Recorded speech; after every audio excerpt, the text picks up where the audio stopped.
जी देखिए, अपनी रीढ़ सीधी खड़ी कर कर अगर हम कोई काम नहीं करेंगे अपने सेल्फ रिस्पेक्ट के लिए, तो देखिए पार्टी तो सबकी है, सबको अपनी पार्टी के अनुसार काम करना है। गठबंधन है और गठबंधन में हम एक तिहाई हम भी हैं, अगर दो तिहाई वो हैं तो एक तिहाई हम भी हैं और एक तिहाई का सम्मान के लिए हम खड़े हैं। हम दो तिहाई के लिए नहीं, दो तिहाई के लिए दो तिहाई के लोग खड़े हैं और दोनों का समन्वय होना चाहिए। निश्चित तौर पर ये दिख रहा है, नाराज़गी नहीं है। भले ही राज्यसभा चुनाव में उम्मीदवारी नहीं मिलने से नाराज कांग्रेस थोड़ी देर के लिए रही, लेकिन पिछले 2 दिनों से, यानी कि अगर बीते शाम से अगर देख लें तो कांग्रेस पार्टी काफ़ी उत्साहित है और वजह स्पष्ट है कि कोऑर्डिनेशन कमेटी का गठन हुआ। और अब थोड़ी देर पहले जब शिल्पी नेहा तिर्की, जो कि बंधु तिर्की की बेटी हैं, उनका जब नामांकन भरा जा रहा था मांडर विधानसभा उपचुनाव में, तो यहाँ पर मुख्यमंत्री हेमंत सोरेन खुद मौजूद रहे। पूर्णिमा नीरज सिंह हैं हमसे बातचीत करने के लिए। मैम, आप लोग तो नहीं गई राज्यसभा का नामांकन में महुआ माझी में, लेकिन वो आप लोग के यहाँ आ गए, मुख्यमंत्री खुद मौजूद रहे, किस तरीके से देख रही हैं? देखिए, क्योंकि हमने इनवाइट किया, हमें वहाँ इनवाइट नहीं किया गया था। जब राज्यसभा के प्रत्याशी का नाम बताया गया तो हमें पूरी उम्मीद थी कि उम्मीदवार चाहे उनका हो चाहे हमारा हो, एक हमारा जो समन्वय होता उसके बाद अनाउंस होता, लेकिन यहाँ कोई समन्वय नहीं था, शायद इसलिए नाराज़गी थी हमारी। कारण वही था, यहाँ पर समन्वय था। यहाँ हमने बात की कि भाई हमारा उम्मीदवार रहेगा और आप क्योंकि सरकार में हैं, पहले भी वहाँ से जो उम्मीदवार थे वो कांग्रेस पार्टी के थे, तो आप रहेंगे। तो मुख्यमंत्री जी ने अपना बड़प्पन दिखाया और आए निश्चित तौर पर।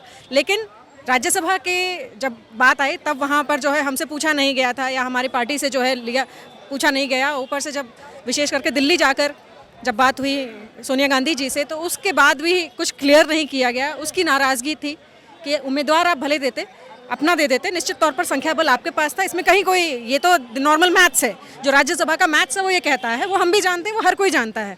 लेकिन हम सरकार में हैं, हमसे पूछा जाएगा, हमें तवज्जो दी जाएगी, इस बात पे जो है नाराज़गी थी हमारी निश्चित तौर पर, और इसको माना भी फिर बाद में। और आपको दिखा होगा कि समन्वय समिति का गठन भी हुआ इसके बाद। तो नाराज़गी दूर हो गई? दूर तो नहीं, लेकिन ऐसी नाराज़गी नहीं थी, लेकिन समन्वय को बिठाने के लिए जो हमने कदम उठाया वो ज़रूरी था। सवाल ये है कि जिस तरीके से शिल्पी नेहा तिर्की की उम्मीदवारी तय की गई और उनका नामांकन भी भरा गया, तो कई लोग ये सवाल खड़ा कर रहे थे कि चिंतन शिविर में उदयपुर में क्या क्या बातचीत हुई और रिजल्ट जो है महीने भर नहीं बीते हैं और दूसरे तरीके से एक ही परिवार में लोगों को ये किया जा रहा है। उनके पिताजी कार्यकारी अध्यक्ष हैं, चूँकि महिला उम्मीदवार हैं वो, आप किस तरीके से देख रहे हैं? देखिए, लोग वंशवाद का ज़रूर लगाएंगे, कुछ लोग अभी यहाँ सवाल भी पूछ रहे थे उस पर कि भाई वंशवाद है, कार्यकारी अध्यक्ष हैं, ये है वो है, लेकिन जब वो चुनाव जीते थे तब वो हमारा हिस्सा भी नहीं थे, वो अपने दम पर चुनाव जीते। निश्चित तौर पर ये बात बिल्कुल सही है। और वंशवाद क्या सिर्फ हमारी पार्टी पे जो इल्ज़ाम लगाया जाता है आपको दूसरी पार्टियों में नहीं दिखता? हर जगह है। यहाँ पर हम उसको उस बात से हटाकर सिर्फ इस बात देखें कि एक जो है युवा जो है लड़की आज हमारे सबके बीच में खड़ी है, पढ़ी लिखी है, शिक्षित है और आज आपके बीच में खड़ी है। और शिक्षित महिलाएं किस तरीके से आवाज़ उठा सकती हैं, इसका उदाहरण मुझे बार बार देने की ज़रूरत नहीं है। आपको पता है कि हम जब आवाज़ उठाते हैं तब 4 कदम सरकार आगे बढ़ती है, तो वो होना बहुत ज़रूरी है। तो इसको दूसरे नज़रिए से देखने के बजाय है इस नज़रिए से देखा जाए कि एक शिक्षित युवा लड़की जो है हम सबसे जुड़ रही है, ये अपने आप में एक बहुत पॉजिटिव बात है।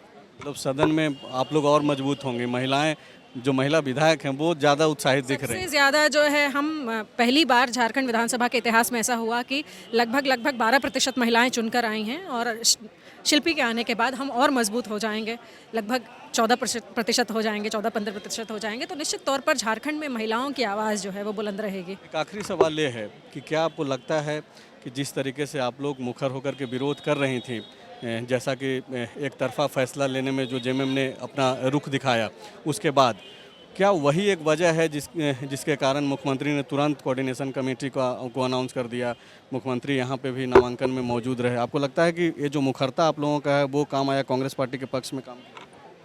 जी देखिए, अपनी रीढ़ सीधी खड़ी कर कर अगर हम कोई काम नहीं करेंगे अपने सेल्फ रिस्पेक्ट के लिए, तो देखिए पार्टी तो सबकी है, सबको अपनी पार्टी के अनुसार काम करना है।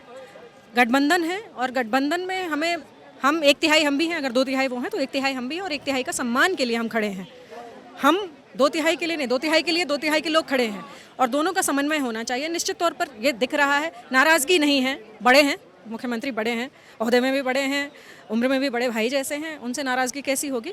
लेकिन ये तो राजनीति है ना, राजनीति को इसमें जो है हमें ये तो करना ही पड़ेगा, अपना धर्म अपनी पार्टी के लिए तो निभाना ही पड़ेगा। आगे भी जब भी ज़रूरत पड़ेगा तो कांग्रेस पार्टी की तरफ लोगों के लिए लोगों के लिए, क्योंकि हम यहाँ अपना काम नहीं करते हैं, हम यहाँ से आवाज़ उठाते हैं। समन्वय समिति बनेगी तो बेहतर काम होगा, तो सरकार ही बेहतर काम करेगी ना, तो लोगों का काम होगा।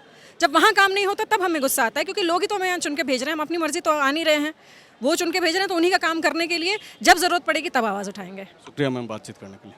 बायोम। डॉक्टर बनने का है सपना मगर सही गाइडेंस की है कमी, तो आए बायोम। रांची में सिर्फ मेडिकल की तैयारी के लिए एक बेहतरीन संस्थान, नीट और एम्स की तैयारी के लिए सन 2001 से मेडिकल प्रिपरेशन के लिए सबका भरोसेमंद संस्थान बायोम, हीनू एवं नगरटोली, Ranchi. thefollowup.in. Like, share, and subscribe. www.thefollowup.in